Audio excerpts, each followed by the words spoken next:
Gente, semana passada nós trabalhamos com a introdução desse módulo e hoje nós vamos avançar um pouquinho. Para quem não veio, vou dar uma explicaçãozinha rápida antes da gente orar. Esse material aqui, ele é claro que a gente está simplificando, tanto eu quanto o Lucas, a gente está simplificando, e algumas coisas a gente menciona, mas não fica batendo em cima, porque são seriam de outra, para outra finalidade.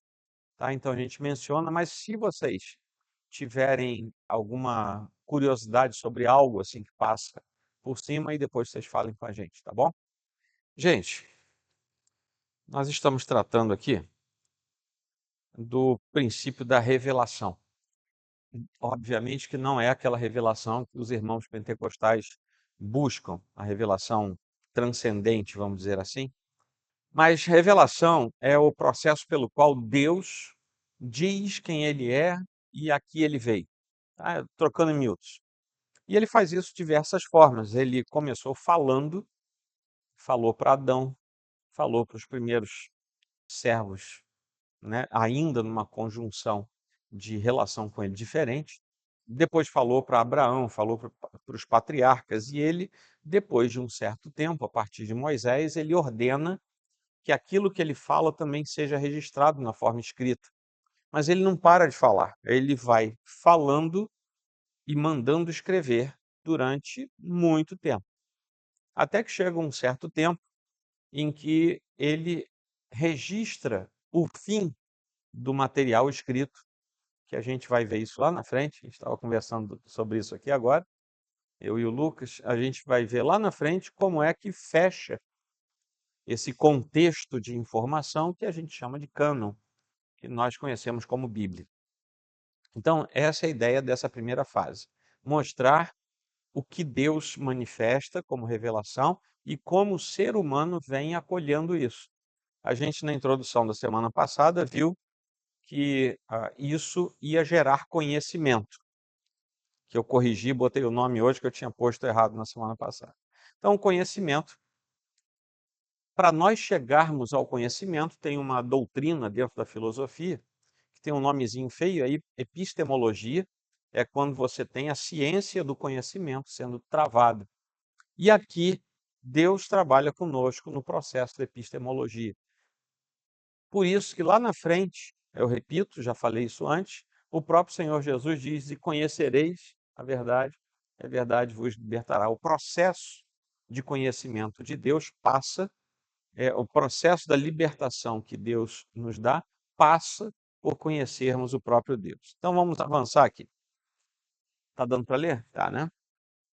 Bom, introdução ao tema.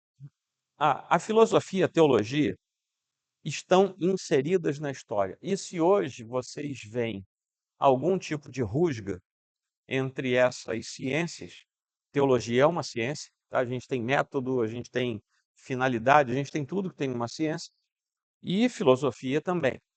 Mas até a Idade Média, e até um pouco depois, até no início da Idade Moderna, a filosofia e a teologia eram estudadas em conjunto, sendo que a régua da filosofia era a teologia.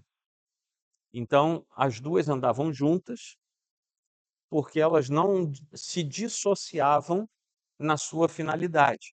Mas a filosofia não começa dentro do arraial de Deus, começa com uma formatação secular cujo caminho de reflexão serviu à causa de Deus. Então, por isso, as duas se juntaram. Desde os primeiros séculos, nós temos aí uma trilha de paralelismo entre essas duas ciências. A filosofia busca a verdade do ser, e aí ser está com maiúsculo, porque se vocês forem estudar os pensadores gregos desde 500 a.C., vocês vão ver. O cara não é o uno, não é o múltiplo, é a água. Tá? Vocês vão ver sempre o pensador grego buscando o theos, que daí que a gente tem Deus, daí que a gente tem teologia. Eles buscavam isso, mas obviamente não buscavam o Deus que depois se revelou na Bíblia. Por quê? Porque eles eram pré-cristãos. Eles não tinham a noção do Deus revelado da Escritura, mas eles buscavam do seu jeito. Enquanto a teologia cristã apresenta os feitos de Deus enquanto estudamos esse mesmo Deus. A metafísica, que eu falei para vocês, existe o que é físico e o que é metafísico. A metafísica vai além do que é físico e busca estabelecer um ponto de contato entre ambas as ciências. Tá? Então, o que, que vai aproximar filosofia e teologia? A metafísica. Vamos dizer assim, é o ponto de transcendência de cada uma delas e que faz com que elas possam andar de mãos dadas. Na teologia, num grau um pouco mais avançado academicamente, você tem tanto a cadeira quanto as disciplinas e as áreas de pesquisa de uma coisa que a gente chama de teologia filosófica. Essa aí vai andar o tempo todo já trazendo para dentro da teologia as habilidades do pensamento filosófico. Eu vou andar rápido aqui, gente, porque isso aqui é só para vocês verem. Aquele moço bonito lá é o Tales de Mileto, e esse outro moço bonito aqui é o Parmênides. Tales de Mileto muitas vezes é chamado de pai da filosofia, não que ele tenha sido o primeiro a pensar, mas a sistematização que ele deixou é muito primária, no sentido de primitiva. Então isso faz com que ele muitas vezes seja chamado assim. Mas há outros disputando essa mesma vaga, tá? A sistematização do pensamento filosófico de Parmênides. Essas duas. Parmênides foi um sujeito que, inclusive, ele deixou um rastro filosófico que lá na frente foi aproveitado por Platão, tá? Principalmente quando ele discutiu a questão do uno, o uno indivisível. E o imobilismo, ele trabalhava com a questão do imobilismo do universo, tal. Não vamos entrar nisso aqui, porque não tem nada a ver com a nossa conversa. Mas é para vocês saberem, eu sei que tem uns filósofos de plantão aí, então é só para vocês saberem da onde é que vem a formatação do pensamento que a gente herda para entender a revelação que Deus dá. Deus não revela a si próprio para gente que não vai conseguir entender. Curiosamente, Deus nos faz entender a sua revelação por causa dele. Não são as nossas habilidades que nos fazem entender Deus, mas Deus se manifesta de acordo com a necessidade que nós temos de conhecê-lo e com a capacitação que ele nos dá para que nós venhamos a conhecê-lo. Então, guardem aí para vocês sonharem com eles hoje, né? Algumas contribuições de Parmênides, e eu só vou pontuar. A questão do ser e do não ser, ele trabalhou com isso. Vocês sabem quem é que vai brincar com isso depois?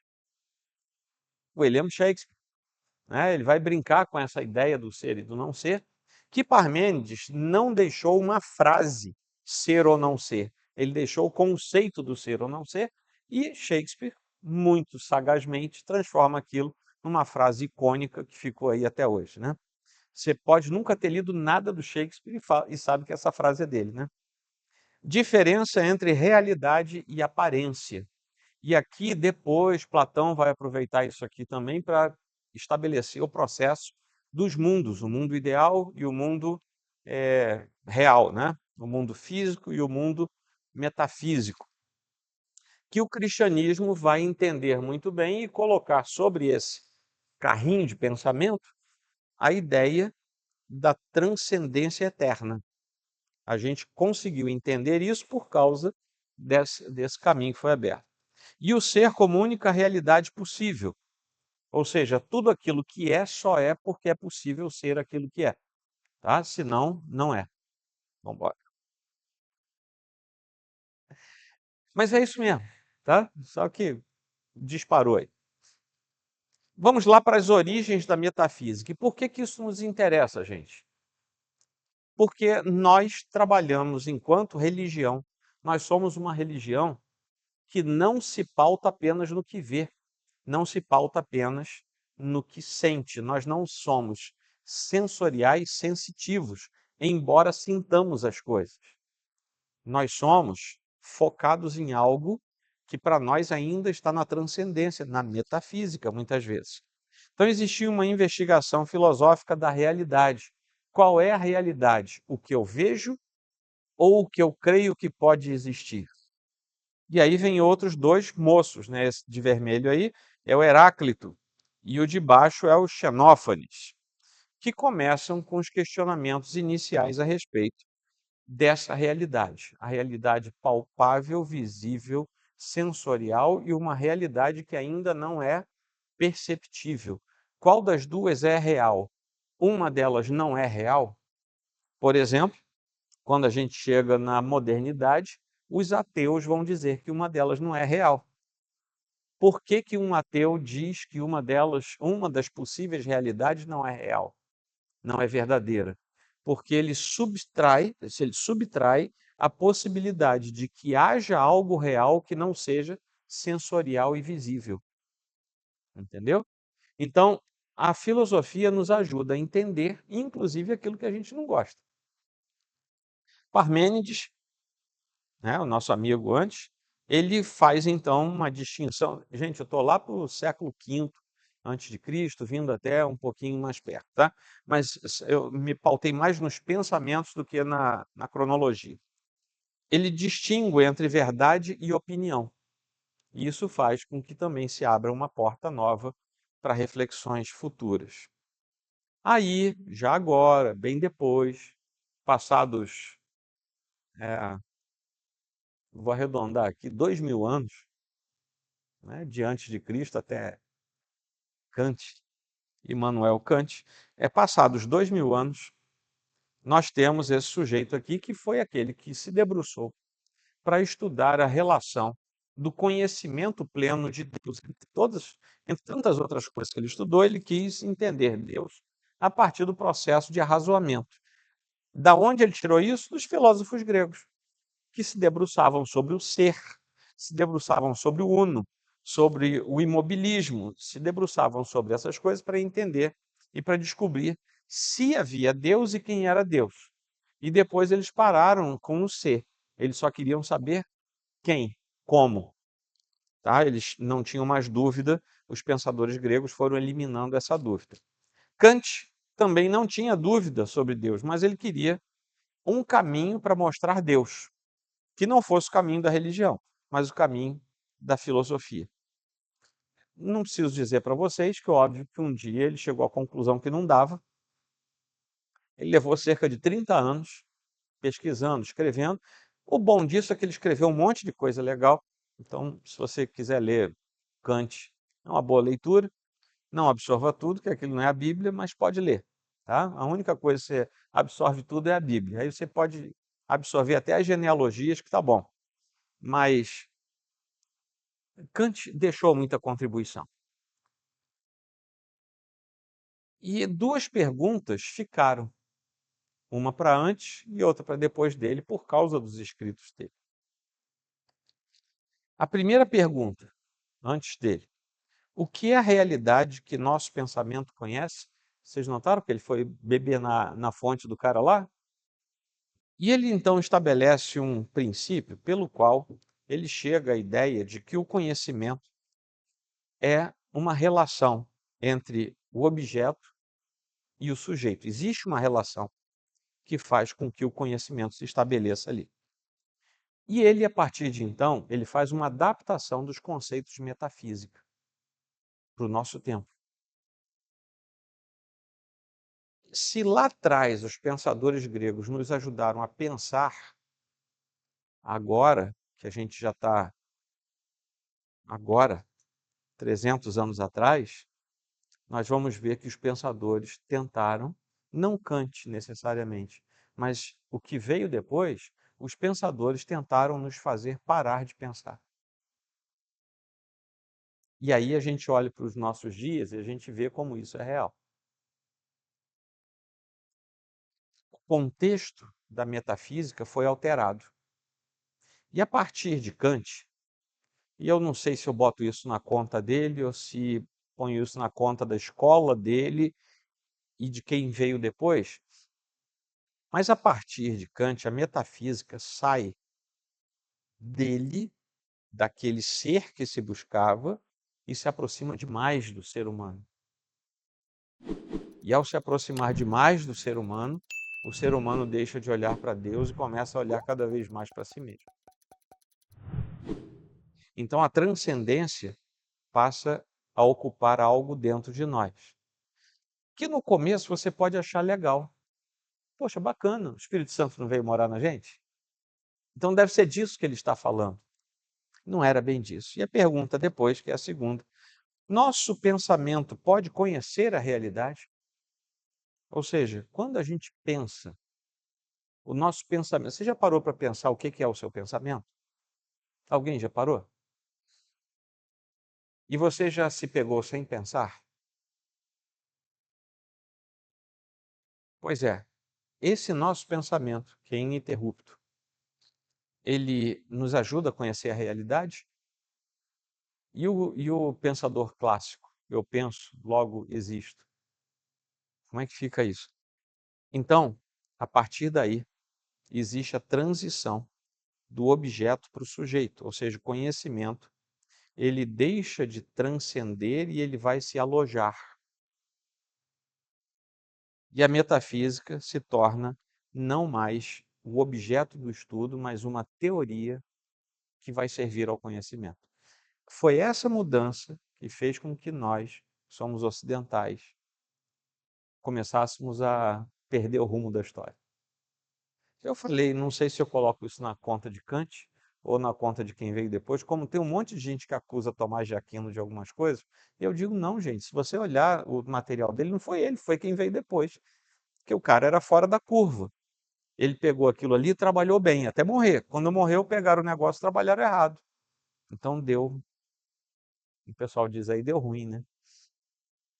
A mesma coisa pode ser com Kant. Consequências práticas disso. A mudança no método metafísico. Quando o metafísico se torna cada vez mais próximo de mim, ou seja, aquilo, vou começar a botar na nossa linguagem agora. O espiritual perde a relevância e eu começo a tomar conta do que é espiritual. As pessoas começam a se apropriar daquilo que é de Deus. Isso vem num bojo da história do pensamento, que foi uma mudança. Vocês querem ver uma coisa na prática? Não existe mais com ninguém. Alguns mais, outros menos. Mas não existe mais um senso pleno de reverência perante Deus. Não existe mais. Acabou. Vocês já notaram isso? Já notaram? Que quando eu lembro, eu tenho que pedir para as pessoas não saírem no meio do sermão, a não ser que sejam doentes, tem um problema. O senso de reverência é o senso de percepção que a transcendência está lá e que eu devo me curvar perante ela. Após Kant, isso foi se aproximando. E agora sou eu que digo para Deus o que ele tem que fazer. Entendeu? Se eu quiser, teve um movimento aí alguns anos atrás que era a adoração irreverente. Como é que era o negócio? Extravagante. Vocês lembram disso? Alguém chegou a ver isso? Adoração extravagante. Sabe o que que era? Eles pegavam um monte de instrumento musical, aí eles deixavam bateria, guitarra, triângulo, atabaque, o que a igreja tivesse, deixava tudo aqui, e as pessoas começavam a correr dentro da igreja, para lá e para cá, subia banco, pulava, sentava na bateria, não tinha música, tinha barulho, literalmente. E as pessoas começavam a gritar, gritar, gritar, gritar. Eles tinham coragem de botar, a primeira palavra no nome era adoração, extravagante. Toda moda que vem de Satanás acaba, né? Graças a Deus. Essa acabou também. Mas da onde vem isso? Da interrupção da percepção da transcendência de Deus. Deus não vale mais nada. Gente, o problema é que isso entra na igreja. E por que que isso entra na igreja? Nós somos seres humanos, gregários e vivemos numa sociedade que é assim. Então, quando a gente se converte ou quando a gente dá por si, a gente já foi criado dessa maneira. E a gente precisa romper com isso. Tá? Resultado prático e horroroso disso? Metafísica e teologia se separaram. Se separaram. Qual é o impacto de tudo isso aí na compreensão da revelação? Isso tudo que eu falei agora, para a gente entender o que vem daqui para frente, tá bom? Vem um debate sobre revelação. A primeira coisa que nós vemos a partir do século XIX é um ataque claro à ortodoxia cristã. Tudo que é bíblico, tudo que é conservador, entra em ataque frontal a partir do século XIX, dentro das escolas teológicas. Já vinha sendo atacado pelo mundo, pelos pensadores mundanos, mas a partir do século XIX são os cristãos que começam a atacar os cristãos. Ou seja, os falsos crentes que atacam os crentes piedosos. O que fez com que preservássemos tudo isso para nós é o fato de que a revelação é uma obra do Espírito Santo e que por isso ele preserva, mesmo sendo atacado. E aí nós vamos ter uma relação que, se a relação entre metafísica e teologia foi quebrada, uma outra relação nunca vai ser quebrada, que é a relação entre a revelação e a Trindade. O Deus que se revela é um Deus triuno. E aquele que é alvo da revelação de Deus vai continuar tendo o contato com esse Deus que é triuno. Nós temos a falsificação e a negação da revelação. Lá na Bíblia nós temos falsos profetas. Né? Tem um monte, no Antigo Testamento e no Novo Testamento. Quando nós chegamos aos nossos dias, nós temos movimentos modernos com clara distorção da revelação divina. Que movimentos são esses?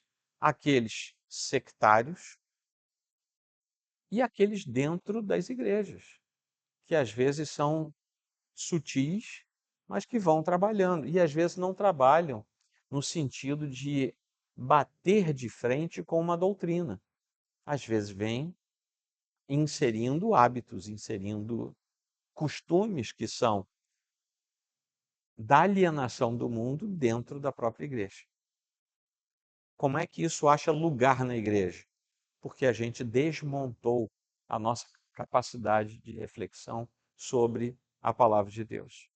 A revelação está lá, mas a gente não consegue mais chegar a ela como era para chegar, porque a nossa cabeça ficou embotada. O que a gente tem que fazer?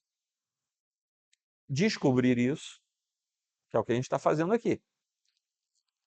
Voltar a refletir e, acima de tudo, contar com a graça de Deus. Tá bom? Nós temos uma transformação sofrida na teologia moderna. Quando eu falo teologia moderna, é do século XIX para cá. Tá bom? Já tem 200 anos aí, mas a gente chama de teologia moderna.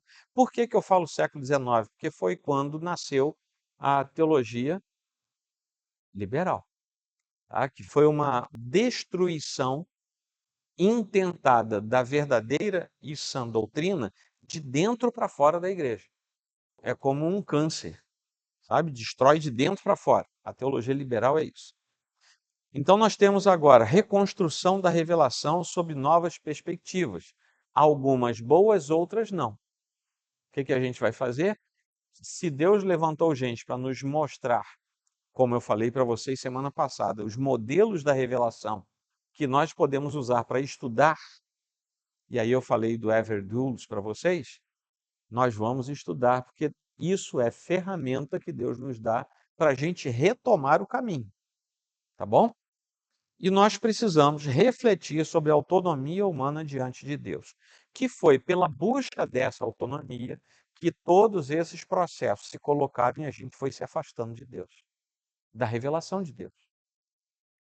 Vamos lembrar o seguinte: Deus é imutável, ele está lá, o seu alto e sublime trono.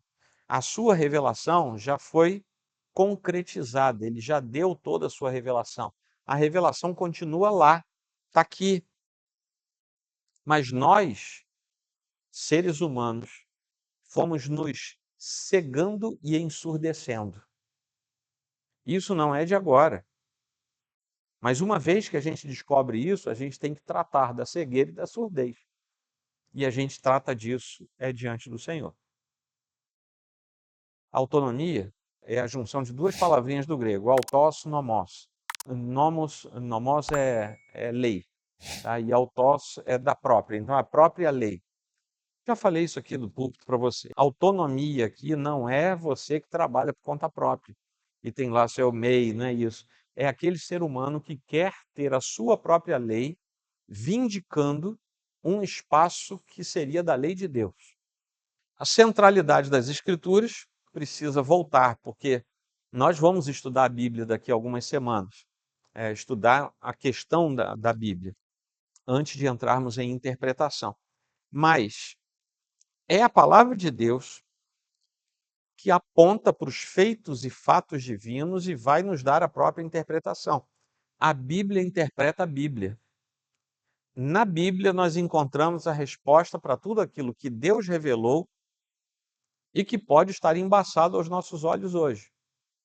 Já está na Bíblia. Zero necessidade de qualquer tipo de revelação extra-bíblica. Zero.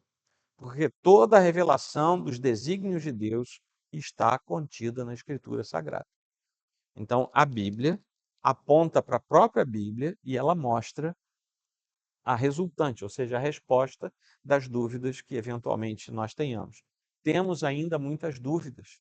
Alguns irmãos têm menos, Deus abençoou, estudaram mais, alguma coisa aconteceu, eles têm menos dúvidas. Outros irmãos têm mais dúvidas.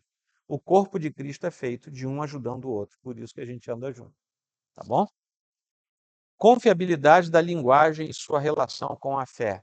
Deus, quando manda escrever o seu texto para nós, ele manda escrever de modo inteligível. Mas e se o cara for analfabeto?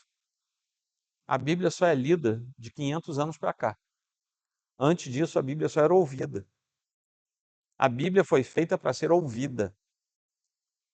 A fé vem. Deu para entender?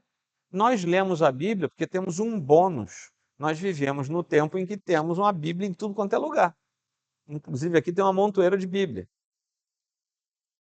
Isso é bônus. A Escritura foi feita para que o seu registro fosse lido publicamente. Inclusive hoje a gente fica de pé num culto aí para ler 20 versículos. Já tem um irmão ali se debatendo lá atrás, né? Tentando suicidar, vai correr para a varanda e vai pular lá fora. Porque alguém leu 20 versículos. Não sei se vocês já leram alguns textos da Escritura que o pessoal lê o Pentateuco inteiro.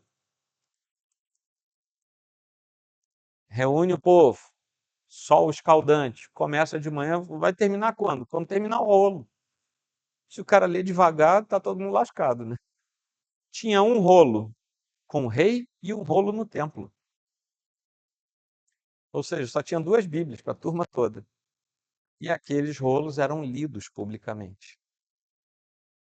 Hoje a gente tem em mãos e nem sempre lê, né?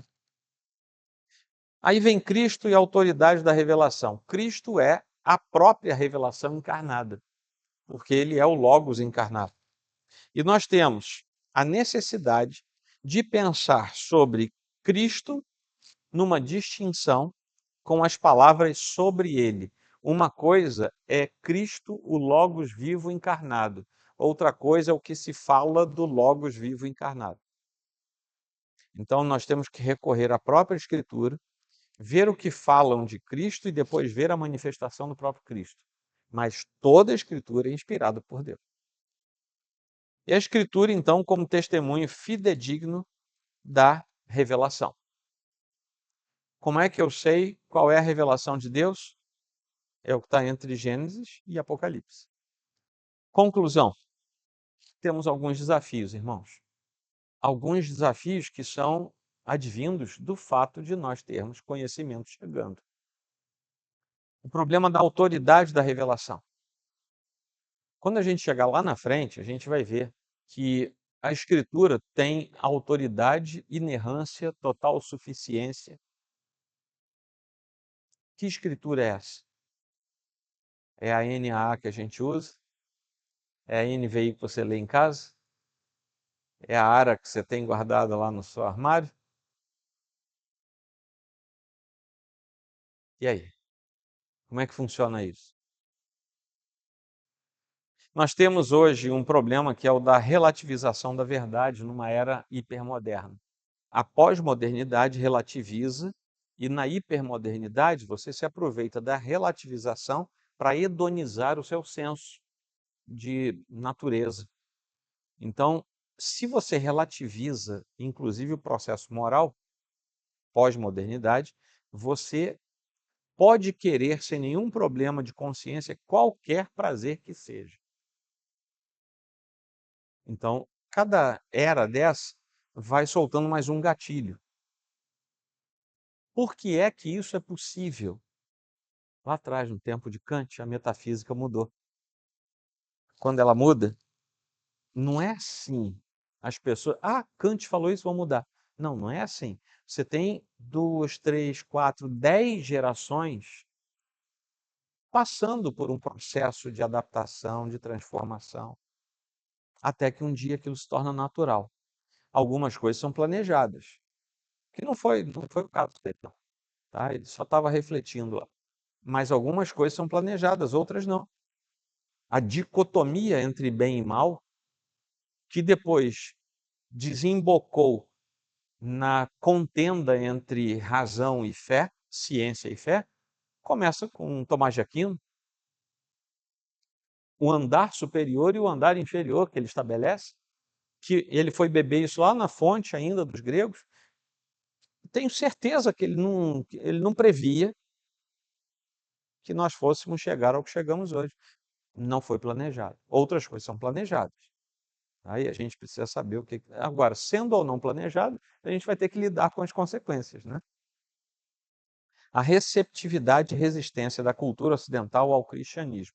Chegamos a um ponto em que hoje o seu vizinho, a sua vizinha, o seu amigo, o seu primo, se bobear até o cachorro do vizinho, quando você vai falar de Cristo, ele tem um treco.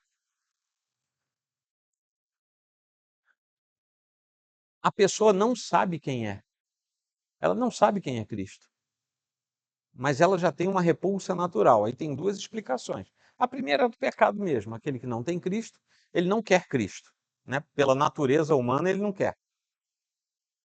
Mas aí tem o segundo problema, que é o que foi instalado na nossa sociedade, que é algo, isso aqui foi só para vocês verem, algo que começa muito tempo lá atrás, da forma como nós pensamos hoje. Porque, assim, para nos afastarmos de Deus é desde a queda, por vários meios diferentes. Só que nós somos ocidentais, por isso que eu fui pegar uns 2 ou 3 pensadores gregos, para a gente perceber que a formatação do pensamento ocidental tem um conduto até aquilo em que nós estamos hoje. A nossa sociedade resiste a tudo que é cristão. Se você me perguntar assim, mas e há 400 anos atrás era assim? Não tanto, não tanto. A pessoa podia não professar a fé cristã. Uma coisa é professar, outra. Agora, havia uma tratativa de argumentação que não existe mais. Você argumentava e contra-argumentava. Hoje você não pode mais nem dizer que não concorda, que aí você vai ser preso se bobear. Então, o próprio mundo foi mudando e hoje nós não temos mais capacidade argumentativa. Se a gente não consegue mais argumentar, você simplesmente bloqueia. Tá? Que é isso que o mundo fez com relação à fé cristã. Nós temos uma razão clara que se estabelece nesse momento. Nós somos uma religião de exclusividade. Nós não somos, vou usar o termo de hoje, não somos inclusivos. O cristianismo não é inclusivo. Deus, porque revelou a sua verdade, ele já disse: eu quero isso e eu não quero aquilo. Eu fiz isso e isso mudou, eu não quero aquilo mudado, eu quero o que eu fiz. Simples. Então, nós não somos uma religião de inclusividade. Toda igreja, toda denominação, toda a igreja local que se torna inclusiva, ela apostata da fé. Por quê? Porque a revelação de Deus não é inclusiva. ela é exclusiva. Deus estabelece a verdade e conhecereis a verdade, que é a segunda parte daquele mesmo versículo. Conhecereis o quê? A verdade. Ele estabelece o que é verdade. E somente por essa verdade nós seremos livres. Não seremos livres por acordos sociais. Não seremos livres porque abrimos a porta da igreja, abrimos o hall de membros e tudo vale. Não seremos livres. Não seremos nem cristãos se fizermos isso. Tá? Qual é o nosso problema?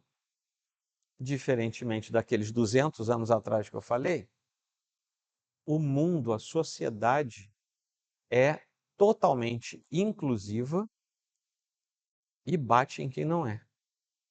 Então, se hoje a gente não vai mais para as arenas ser comido de urso e de leão, por outro lado, a gente está em outras arenas agora, que a gente precisa aprender a se defender. E o último slide, eu acho que é o último. Ainda com os desafios, precisamos retornar ao conceito bíblico do conhecimento de Deus.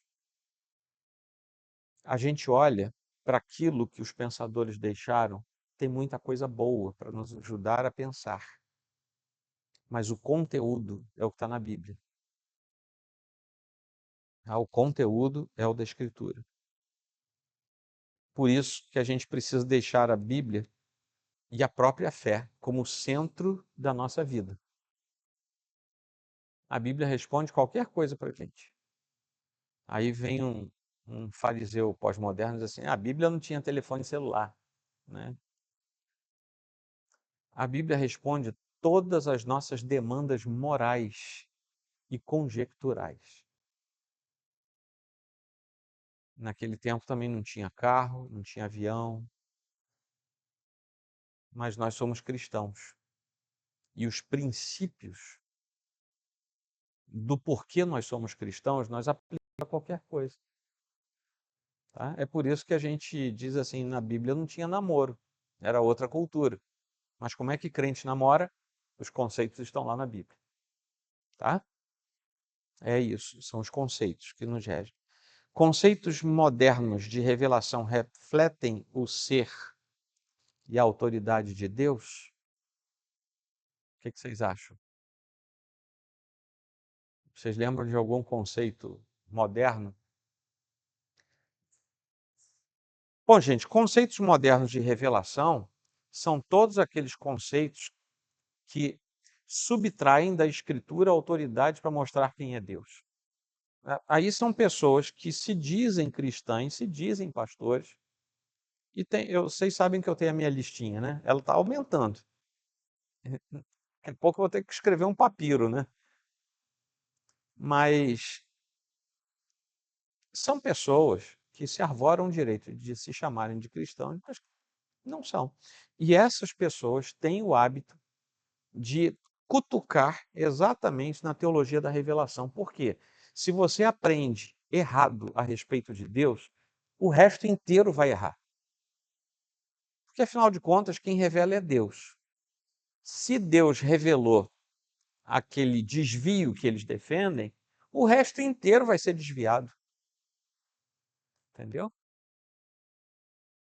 Ok, gente. Falei a beça hoje, né? Alguém tem uma pergunta para fazer?